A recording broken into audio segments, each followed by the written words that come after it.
ऐका ना, आज मस्त ओल्या नारळाच्या करंज्या करतीये, तर त्याच्यासाठी 2 मोठे बाउल मी मैदा घेतलेला आहे.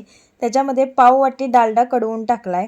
सुरुवातीला चमच्याने मिक्स करून घ्या. कोमट झाल्यावर हाताने छान मैद्याला डालडा चोळून घ्यायचा आहे आणि त्यानंतरच पाणी ओतून घट्टसर थोडासा असा गोळा मळून घ्यायचा आहे. जास्त पातळ मळू नका.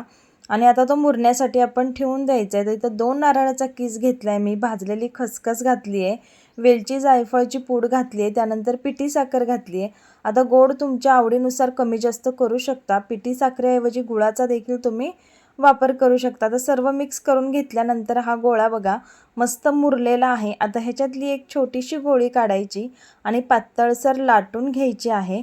तर मला एक कमेंट आलेली का मला असं बोलताना सवय आहे, मस्त मसाला मस्त हे. तर ताई तुमच्या मसाल्याचं नाव मस्त आहे का? तर मसाल्याचं काही नाव मस्त नाही आहे, पण रेसिपी सगळ्या माझ्या मस्त आहेत बरं का.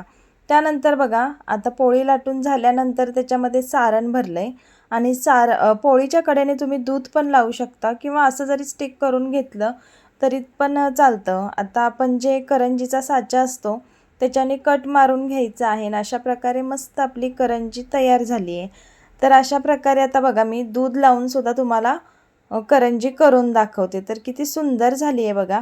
आणि तुम्ही ह्या सारणामध्ये ड्रायफ्रूटचा देखील वापर करू शकता. काजू, बदाम, पिस्ता किंवा खव्याचा थोडासा वापर करू शकता. ते सुद्धा खूप छान लागतं.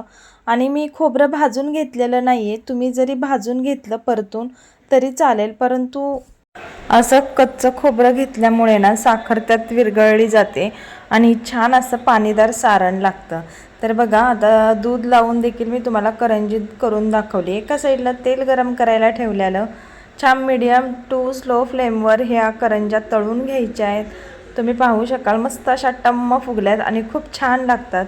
तर मोदक देखील तुम्ही ह्याच पद्धतीने करू शकता, म्हणजे फक्त करंजीच्या आकाराऐवजी तुम्ही मोदकाचा आकार देऊ शकता.